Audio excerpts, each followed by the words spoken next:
Hey there, hope you're doing well today. Today I want to talk to you about the Sam Rayburn recap. We're going to go over day one. My practice video is already out there, so if you want to check that out, I go over kind of my game plan going into it. And I stuck to it pretty much. So day one, the plan was to go shallow. First hour or so, I had one area that I caught like a 3 1/4. It was the best one I caught in practice. It was a tough practice, but my plan was to go up there. I was going to throw my Z-Man chatterbait. I was throwing the jackhammer, and then I was also going to go up there and rip a rattle trap out of there. Just an old Bill Lewis, just a gold one up there, and it had a red rattle trap on there too. Those two were just kind of the combination. It was Creole Crawl was the color, and it didn't happen in the first hour. There was actually one guy that started like right next to me. We both found that same little drain that they were sitting in this hydrilla, and that's kind of what we started off doing. From there, I kind of moved out and I started running a bunch of brush, and the bite was it was going on the first morning. I didn't realize how strong it was, but as you'll see, I pull up to the first brush pile, toss my drop shot in there. I was using this Z-Man finesse worm. It's a 7-inch worm, and I was rigging it. I was Texas rigging it here. You can see on this Hayabusa. It's the FPP straight. This is actually a 2.0. You can see you just Texas rig it right on there. That Z-Man Elastic really held up really well. This is Copper Truce. I like that color because it was, the water was stained. It really kind of, when it was down in that brush pile, I felt like it made the fish see it a little better. And then I was using a Angler Tungsten weight. This is a 1/2 ounce. It was going down there real quick. I was actually throwing a 3/8 on day one, and I switched over to the 1/2 on day two. Line was 12-pound Seaguar gold label, and then I had that Seaguar Smackdown braid. This is flash green, 15-pound, and the rod and reel setup is a favorite jackhammer. This is my drop shot rod for smallmouth. It's a medium heavy, so it's got enough backbone to really pull those fish out of there if you would need to. And then it's a 2500 jackhammer's favorite reel. So that was the combo. What I would do is I'd line up on those different brush piles out there, and I try to stay about 30-40 feet off of them, and I would look with my Lowrance Active Target. These were all brush piles I had marked in pre-practice when I went down in early January before the off limits, and I would just make pitches. I would just keep pitching at them. I was looking to see if there was fish in them, but if there wasn't, I would still pitch this down in there. When I was going by it, just you couldn't see them all because they'd get so tight to it at times, so that you could still catch them. But when you did see them in there and you pitched over, that was really, you knew you were going to get bit. There's a couple of them you'll see where I reel up real quick and pitch over there and catch them real fast. So I caught a 3 1/2 the first day. It was a good sized fish, but big old mouth, super skinny. Then I ran around, I caught, ended up filling out a limit. It took me a little bit of time. I caught the first hour and a half of running brush, and then I lost one or two. You'll see I bounced one off the side of the gunnel trying to swing it. Not really, he was a keeper, but it wasn't a giant one, and I kind of got a little careless with it. I finally filled out the limit, and then I went and back to going shallow. I went up, I was throwing my Z-Man Jackhammer. This is the exact one I was throwing there. You can see it's green pumpkin, and then I have a razor shad on there, and that is hot snake. Same thing, that was stained water. I was trying to make it stand out a little bit more, get those fish to really take notice to it. And I did this for the last, I think I started at about 2 o'clock. I went up shallow and was looking around, and I found those fish, I guess the second day of practice. There was one area that had some fish on it, and it was just, I was throwing it up there, ripping it, and it was a generator reaction strike, and I caught a 4 1/2 pounder. Cold out like probably actually a little less than a 2 pounder, and was what got me to be sitting in 25th after day one. And then day two will be coming up next. So if you want to watch the rest of this video, see the highlights. If you want to check out, if you're going to go to Rayburn, live on Rayburn, I have a bunch of idling tips out there for you to check out as well. So do me a huge favor and please subscribe. It really helps me out. Thanks. Have a great day. 195. Got you. You missed your number, I'll load out. 196. Let's go.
big old head on it.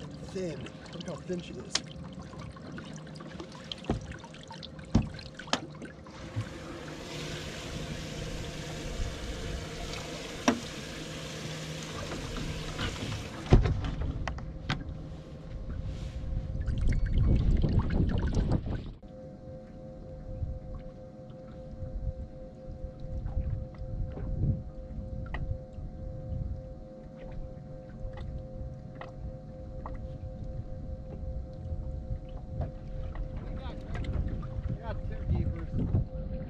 You.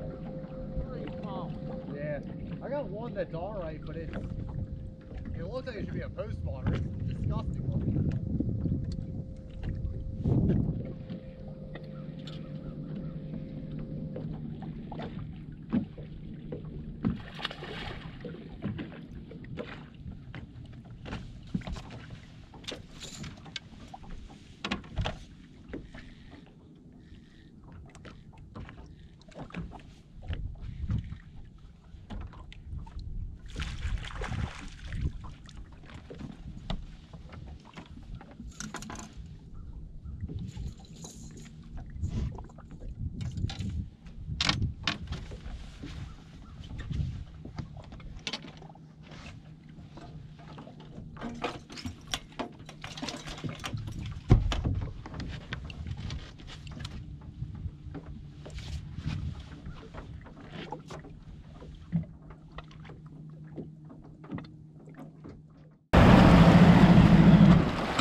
One and came off and got another one.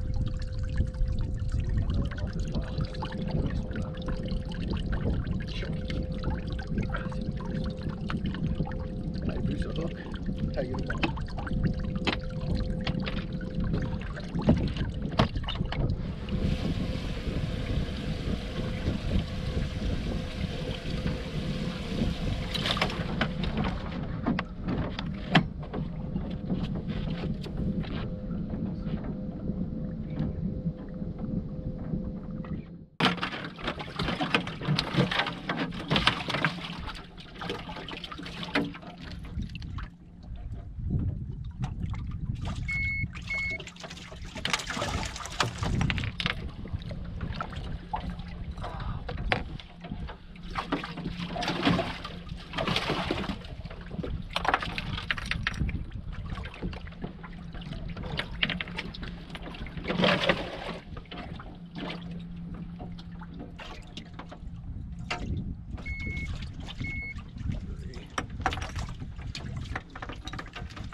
Just caught this good one. It's 447, almost 4.5. Green pumpkin jackhammer. 4.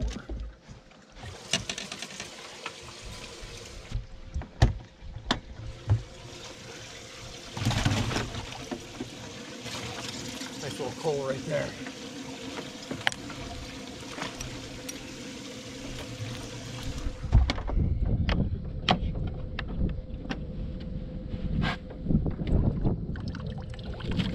Just a little over 14. A little over 14.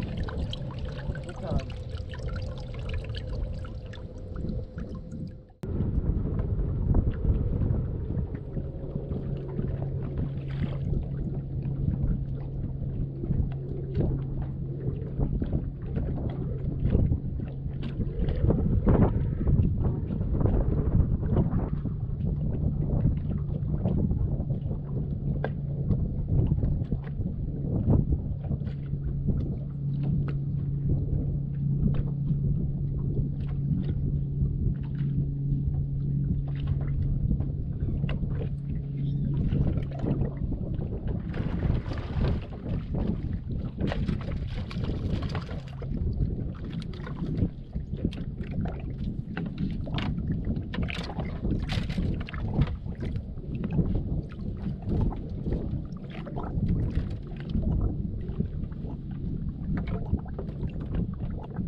thin that one is. He's hungry. That one would have weighed more than this one, I think, if it would have had some meat on it. That one hasn't eaten since That last one was in a fall. brush pile, wasn't it? That one in your right hand? Yeah. You look like a brush fish. Is that because it's skinny or what? Yeah. I don't ever fish brush piles. We don't have those back home. Probably, yeah, but if you ever do find a piece of brush Champlain, you really got one on. It's called the Saber.